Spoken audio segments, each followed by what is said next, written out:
Masalan, bir joyda ishlab tam $500 topayotgan bo'lsa, men aytamanki, mana bu ishni qil, $1000, $2000 topasan. Qarz olgan odam qarzni o'z vaqtida qaytara olmasa, u xijolat bo'ladi. 100 so'm so'rasa, 10 so'm, 20 so'm hadya qilish kerak, tema yopiladi. Kimdir menga o'xshab 1 yil ishlab $10,000 topmadi-da, 1 yil o'ynab yurdi. O'zi biznesni endi oyoqqa turg'izdi, endi yurg'izdi. U shuni ham yarmini kredit olgan. Yoki kimdir sartaroshxona ochsa, borib turib meni bepul olib qo'y deb aytadi. Demak, savolni to'g'ri tushungan bo'lsam, biznesmen odam ko'pchilik qarz so'rab kelganda, qarindoshlar, yaqinlar so'rab kelganda hammaga berish kerakmi? Yoki hammaga bersa o'zida qolmaydi-ku baribir. Buni bir bersa beraveradi-yu. Xuddi shunaqa savolda, to'g'rimi? O'zi men qandoq qilaman? Haqiqatan ham biznesim bor, yaxshi pul topaman. Ko'pchilik qarz so'raydi. Bu norma, normalniy holat. Ya'ni kimlar? Qarindoshlar, do'stlar, tanishlar, hatto bizni tanigan begona insonlar ham qarz so'raydi. Qarz so'raganda bir qancha holatlarga buni bo'lib chiqamiz. Kimdir yangi ish ochish uchun so'raydi, kimdir mashina olish uchun so'raydi, kimdir uy olish uchun so'raydi, yana kimdir qanaqangidir g'oyasini amalga oshirish uchun so'raydi-da. Albatta bu narsalarni sortirovka qilib turib, eng muhimiga berishga harakat qilamiz. Muhimi nima degani? Muhimi, kimdir kasal bo'lsa, kimgadir operatsiyaga zaril pul kerak bo'lib qolsa, o'sha pulni berishimiz mumkin. Shunda ham imkoniyatimizga qarab o'sha pulni 100% yoki o'sha pulni 10-20% ni beramiz. Qolgan holatlarda prosta g'oyasi bo'lsa yoki uy, mashina boshqa olmoqchi bo'layotgan bo'lsa, pul bermayman deyman, men aytaman, "Menga qara, mana bundoq qilsang yig'iladi" deb turib ularga ish berishga harakat qilaman. Masalan, bir joyda ishlab tam $500 topayotgan bo'lsa, men aytamanki, mana bu ishni qil, $1000, $2000 topasan. Va shuni orqasidan 6 oyda, 1 yilda uy olib olishing mumkin deb tushuntiraman. Sababi qarang Mirkomil, bu yerda bitta narsa bor-da. Insonlarga siz baliq berganingizda, baliq tugasa yana qorni och chiqadi-da. Bu yerda siz imonni qarmoq bersangiz, u inson bir umr o'sha qarmoqni ishlatib foydalanadi. Endi qarzga keladigan bo'lsak, odamlar qarz so'raganda siz bilan uni keyinchalik atnashinasi yomonlashib qolishi 99%. Sababi qarz olgan odam qarzni o'z vaqtida qaytara olmasa, u xijolat bo'ladi. Ichi siqiladi, ko'ngli og'riydi uni. Har safar sizni ko'rganda qiynaladi. Siz bo'lsa uni ko'rganda qiynalasiz. Meni ko'rib xijolat bo'lyapti, olgan qarzini bera olmayapti deysiz.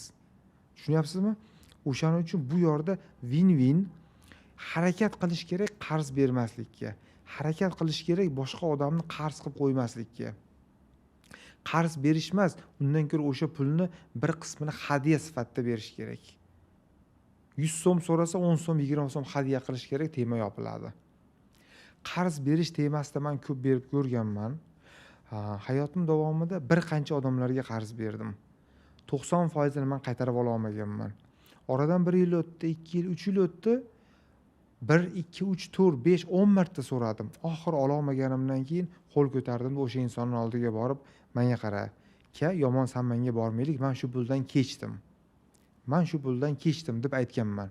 Ko'pchilik holatida. Sababi kechmasam o'zimni ko'nglim og'riydi. Kechmasam qiynalib yuraman. Bu ham unga yomon, ham menga yomon. Har safar ko'rganimda siqilaman, jahlim chiqadi. Chunki o'sha pulni 10 ming, 20 ming pulni topishimga meni umrim ketdi, vaqtim ketdi.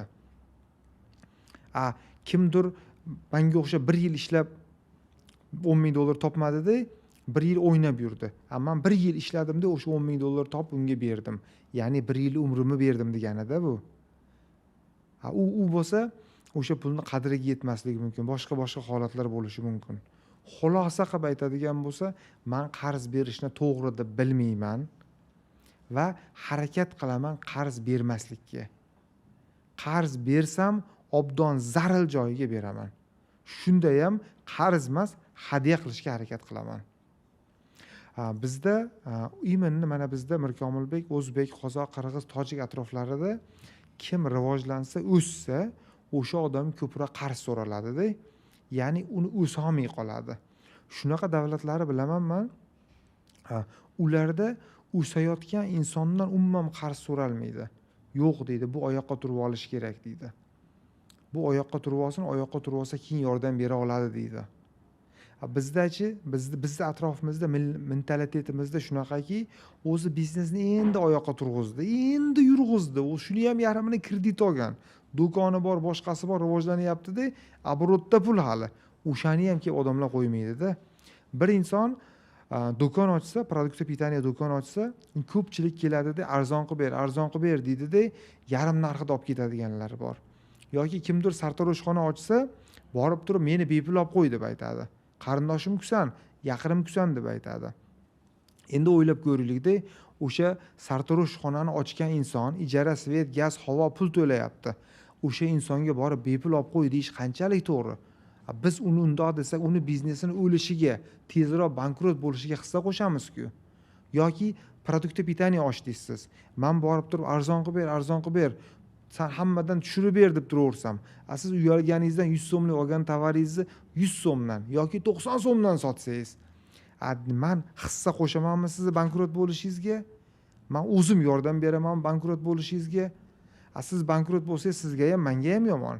Undan ko'ra siz kuchayib keting, boy badavlat bo'lib keting. Qancha boy bo'lsangiz, ertaga ehtimoli bor boshqalarga yordam berishingizni. Ehtimoli bor foydangiz tegishini. Xulosa qiladigan bo'lsak, kim oyoqqa turayotgan bo'lsa, kim rivojlanayotgan bo'lsa, qarz bermaslik kerak.